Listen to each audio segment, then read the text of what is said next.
Eu sempre afirmei que deixaria de ser ateu no momento em que alguém me trouxesse uma única prova lógica da existência de Deus. Eu só não sabia de uma coisa. Isso é impossível.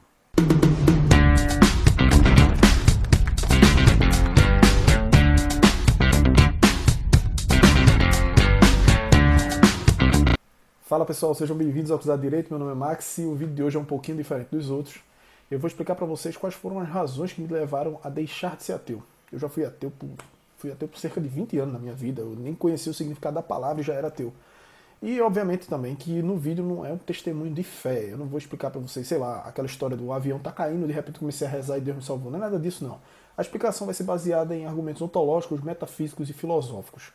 Eu não tenho absolutamente nada contra testemunhos de fé, até porque eu sou cristão hoje em dia. Mas não é a proposta do canal, enfim, eu não acho que seria interessante para vocês fazer esse tipo de coisa.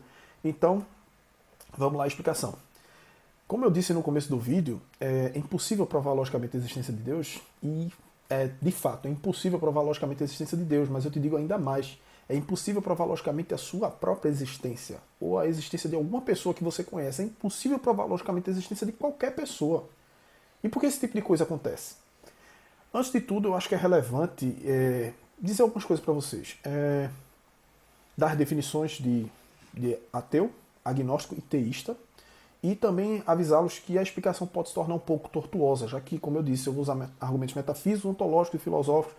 Eu vou precisar de alguns termos bem específicos durante o vídeo. Pode ser que em dado momento a explicação fique um pouco confusa. Eu aconselho você a voltar ou deixa algum comentário embaixo que eu posso, na medida do possível, explicando para vocês algumas coisas que vocês não entenderam lá, beleza?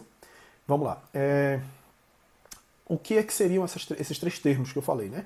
Agnóstico, ateu e teísta.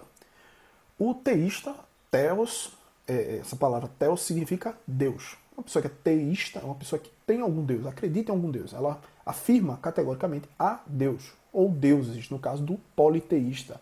O teísta se divide em politeísta e monoteísta. O monoteísta é a pessoa que acredita apenas num único Deus, e o politeísta é aquele que diz que há vários deuses. Mas ambos afirmam que há Deus, ou deuses. O exemplo mais comum de monoteísta que a gente tem somos nós, os próprios cristãos, judeus e muçulmanos. São os mais comuns que a gente conhece. Politeísta, se não me engano, o pessoal do candomblé é politeísta, e tem o pessoal dos pagãos antigos e tal. O pessoal grego, né, dos deuses gregos, por exemplo, Zeus, Hera, Hades, Ares, eles acreditavam em vários deuses. Esses são teístas, ou seja, como eu já disse, afirmam que há Deus ou deuses. O ateu, o que significa essa palavra? Há também a palavra theos aí, só que tem o prefixo de negação, que é o a. É como anônimo. Algo que é anônimo é algo que é sem nome de identificação, é não identificado. Ateu é sem Deus. Era essa a posição que eu tive durante muito tempo na minha vida. Uma pessoa que afirma que não há Deus ou deuses. Por exemplo, não existe... Está muito quente aqui, eu vou ter que enxugar um pouquinho às vezes. Vocês me perdoem. Mas não existe, por exemplo, o ateu. Tem até uma frase que se usava muito, que é assim: eu sou ateu a um Deus a mais que você, que é cristão. Porque você não acredita em todos os outros deuses. Eu acredito em todos os outros, inclusive o seu. Portanto, não existe um ateu que acredite em outros deuses. Aquele cara que, por exemplo, não acredita em Deus, mas tem medo de fantasma. Esse cara não é ateu, porque você não acredita em nenhuma entidade metafísica.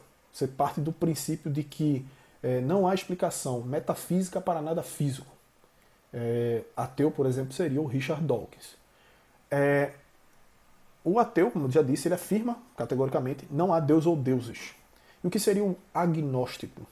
Também a gente encontra de novo o princípio de negação, esse A, e gnose. Gnose significa conhecimento.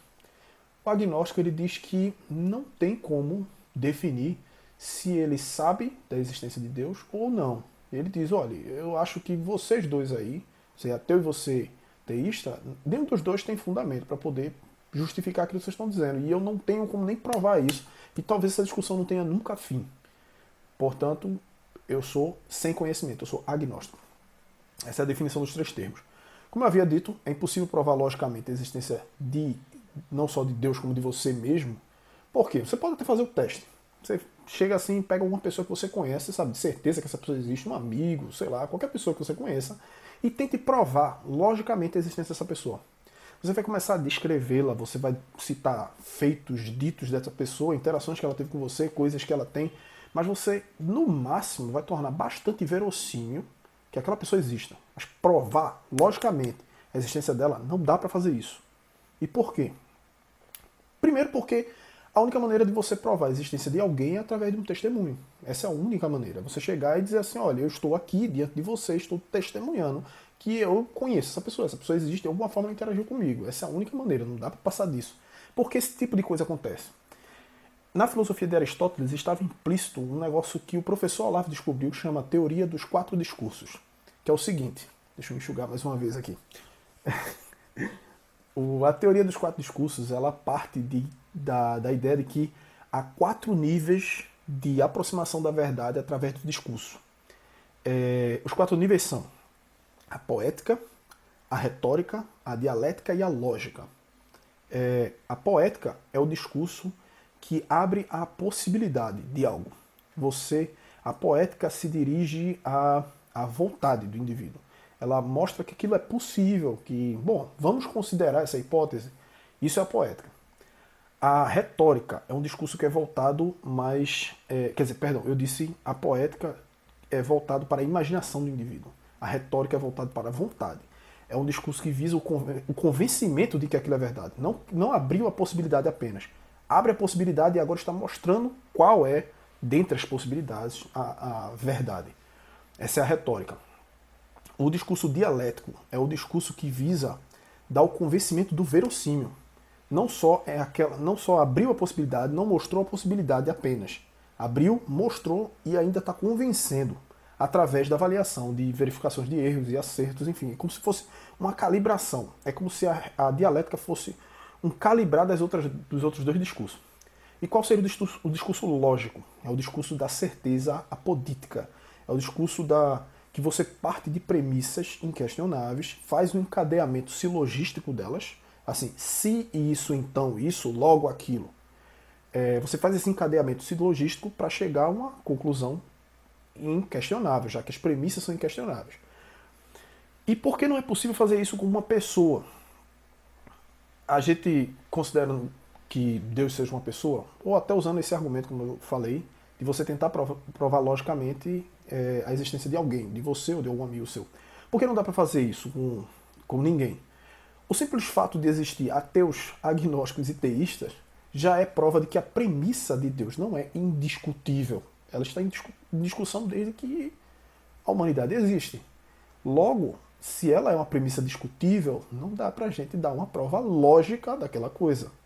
Então, peraí, então não dá para provar nada logicamente? Dá para provar algo logicamente, desde que a gente tenha premissas indiscutíveis. O que é que são axiomas? Axioma é uma verdade que no momento em que eu a profiro, é óbvio que ela é verdade.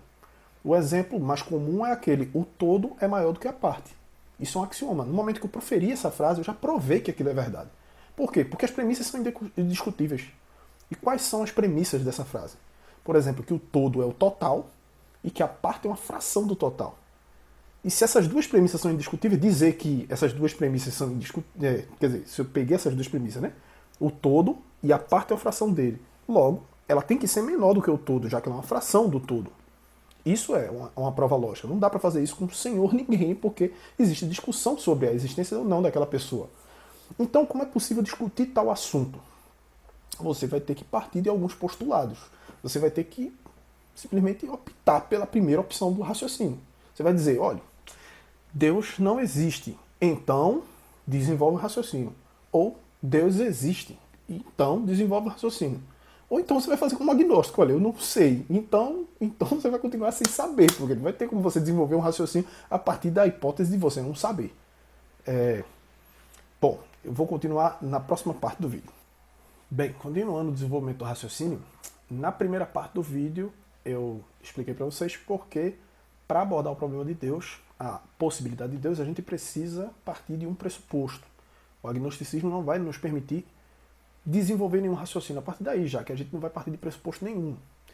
Aí você pode se perguntar, e por que eu necessariamente tenho que tomar um posicionamento na hora de desenvolver a problemática da possibilidade de Deus?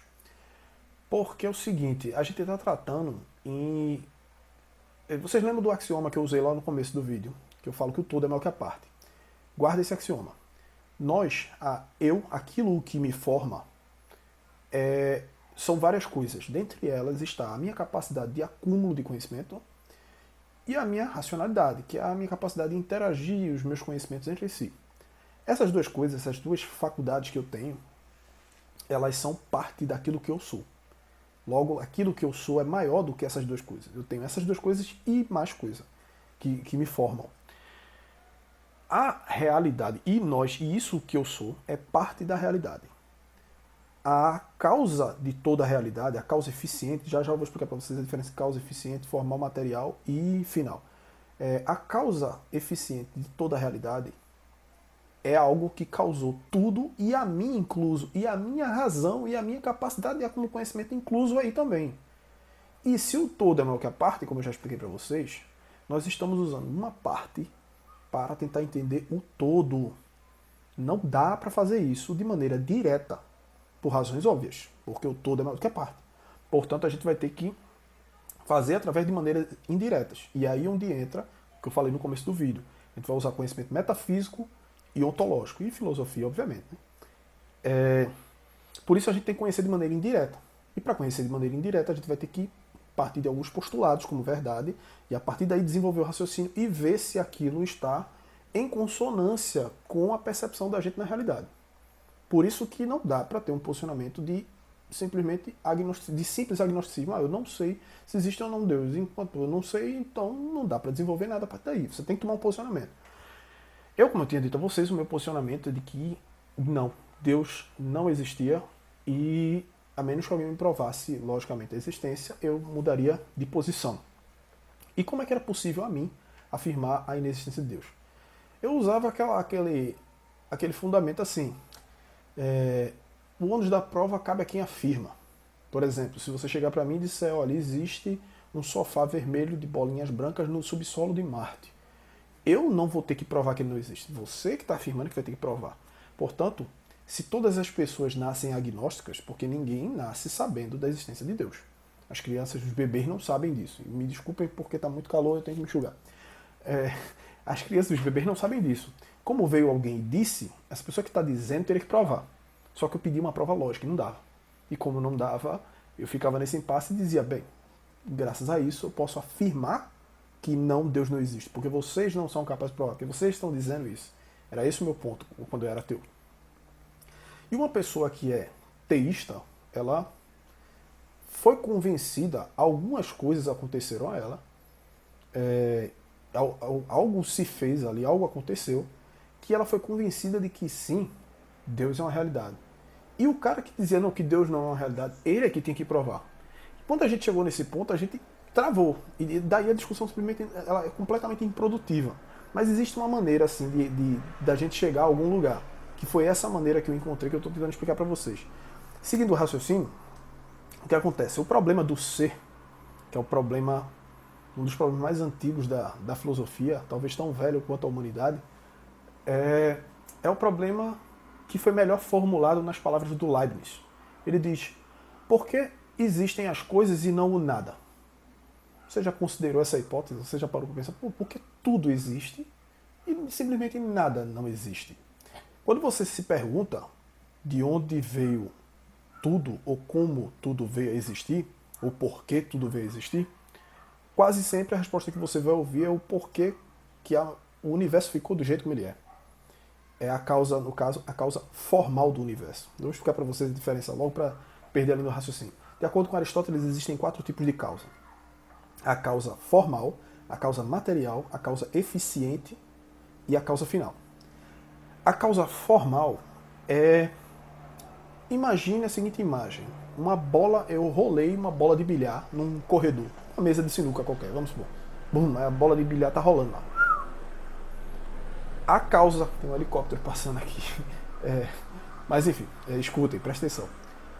A causa formal da bola de bilhar é a forma dela, uma bola, uma forma de bola. A causa material é o material que a bola de bilhar é feita. A causa eficiente desse movimento da bola de bilhar, qual é a causa eficiente? Sou eu que pus ela em movimento. E qual seria a causa final da bola de bilhar rolando? Seria o local onde ela iria parar, o fim daquele movimento em que ela foi posto. Dependendo da abordagem, isso pode mudar também, mas só para entender esse raciocínio, suponham isso que eu falei. Portanto, existem esses 4 tipos de causa. Quando você pergunta por que existem as coisas e não o nada, você está perguntando a causa eficiente das coisas. Né? O que é que faz com que as coisas existam e não o nada, e não simplesmente nada exista. Quando você vai para aquela explicação do Big Bang, que, aliás, fique claro aqui, não é uma explicação ruim não, tá? Porque muitos religiosos entendem ela errada, assim como também entendem errado a teoria da evolução. Muita gente acha que há um conflito entre o evolucionismo e o criacionismo, e a teoria do Big Bang e a hipótese de Deus. Não há conflito nenhum entre essas coisas. Você pode, partindo do princípio de que essas coisas estão certas, ser teísta ou também ser ateu, nos 2 casos. Porque o evolucionismo, ele parte da ideia de que as espécies estão mudando para poder se adaptar e continuar sobrevivendo. Só que a causa eficiente das espécies ainda está intocada, que é o caso. Deus é a causa eficiente das coisas. É a coisa de onde tudo adveio. Os animais poderiam ter advindo de Deus do mesmo jeito e continuar evoluindo. Nada impede. Então você também pode partir do pressuposto de que não teve Deus nenhum, os animais estão aí por alguma outra razão, você dá a explicação lá, e ainda assim as coisas evoluem. Isso não, é como diz aqui no Nordeste, nem influi nem contribui. Mesma coisa em relação ao Big Bang, porque o Big Bang ele não é a causa eficiente do universo, ele é a causa formal do universo. Por quê? O Big Bang, de acordo com Stephen Hawking, no livro O Universo numa Casca de Nós, o Big Bang ele é uma singularidade onde toda a massa e energia estava concentrada num único ponto do espaço em algum momento do tempo, e que as forças que ali agiam fizeram a coisa entrar em colapso e ela explodiu. E se expandiu e se expande até hoje. Por que o Big Bang é só a causa formal? Porque ele explica como as coisas estão, por que as coisas estão organizadas dessa forma. Porque o universo tem essa forma. Se é que a gente pode dizer que tem uma forma no universo, né? Já que a gente não vê o limite dele, então. Mas assim, enfim, o que ele está dizendo é que porque as coisas são do jeito que são e não são de outro jeito. Mas existia coisa antes do Big Bang. A prova disso é a própria explicação dele. Havia a singularidade num ponto do espaço. O espaço já existe. Se o espaço faz parte do universo, o espaço é uma possibilidade, então já tem alguma coisa lá. Toda a energia e massa estava concentrada, energia e massa concentrado em algum lugar, já há algo lá. Todas aquelas forças agindo naquela energia e massa, as forças já são alguma coisa. Você não pode dizer que essas coisas são um nada. O Parmênides dizia, ele usou, posso dizer, eu não sei se isso é um axioma, mas é uma verdade muito difícil de você questionar. Ele dizia que o ser é e não pode não ser. E o não ser não é e jamais pode ser. Depois reflita sobre essa frase, que pode parecer muito bobinha, mas você vai ver que é uma frase muito difícil de você refutar. Basicamente o que ele está dizendo é que do nada, nada vem. Porque o nada é a ausência de qualquer hipótese. O não ser não é. O não ser é qualquer hipótese nula. Não existe causa formal, material, eficiente ou final para o não ser, porque ele não tem possibilidade. Apenas o ser é. Apenas a possibilidade permite aquilo de acontecer. Portanto, tudo o que acontece, acontece porque é possível. Mas nem tudo o que é possível irá acontecer. Pode vir a acontecer, pode nunca acontecer, mas não deixa de ser possível. Como eu estou dizendo, os raciocínios às vezes vão ficar um pouco tortuosos, mas presta atenção. Logo, o Big Bang, como eu disse, ele não explica a causa eficiente do universo. Ele explica a causa formal do universo. Existiam coisas antes do Big Bang. E foi feita a pergunta a Stephen Hawking também. Disseram assim, então como é que a gente vai saber, já que nós somos hoje capazes de, usando a nossa razão, desenvolver uma regressão até chegar ao ponto do Big Bang. E lá naquele ponto, a gente avaliar essas coisas.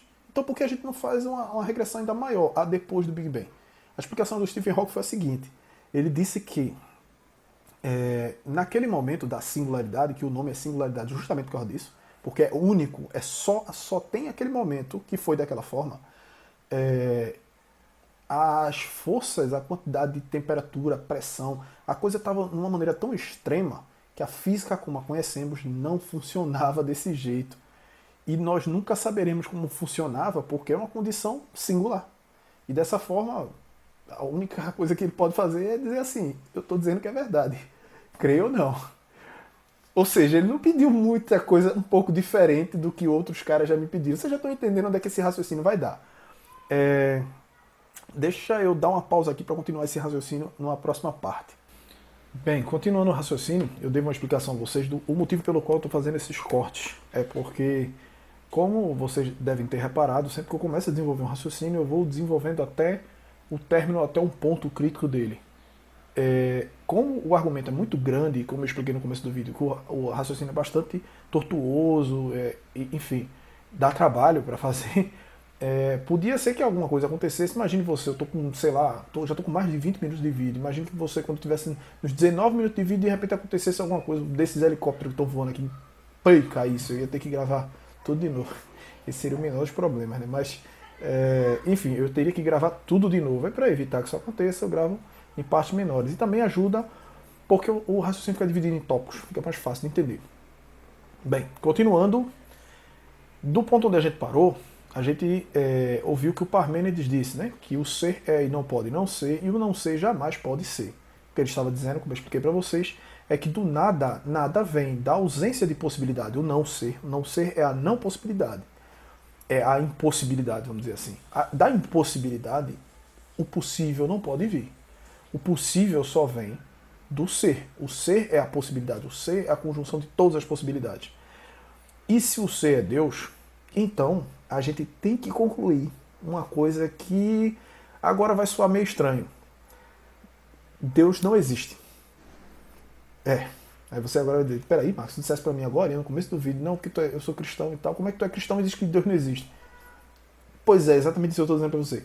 Eu sou cristão e Deus não existe. Aí você agora corta só esse pedaço do vídeo e coloca na internet, tira onda com a minha cara. Não, veja só, é porque assim, tudo aquilo que existe pressupõe duas categorias, pelo menos. Tudo aquilo que existe, existe onde e existe quando. Tem que existir em algum lugar. Eu, por exemplo, eu existo aqui, onde eu estou agora, falando com vocês, e eu existo quando? Eu existo desde uma época X lá atrás e vou existir até um futuro Y, sei lá quando. Mas essas duas categorias não podem ser atribuídas a o ser. Por quê? Porque, como eu disse, o ser é e não pode não ser. Se o ser é e não pode não ser, se o ser existisse, ele existiria onde e quando? Se ele existisse onde ele não existisse, existiria o não ser, só que o não ser jamais pode ser. E se ele existisse quando, né? O mesmo raciocínio. Ele passou a existir a partir de um momento, então antes existiria o não ser. Ou então não, ele sempre existiu, mas, bom, ele vai deixar de existir em algum momento. Então a gente cairia no mesmo problema. Portanto, Deus não pode existir devido a isso. Então, como é que se encaixa a lógica de Deus? É porque Deus não existe, Deus é. Deus é o ser. Nós existimos.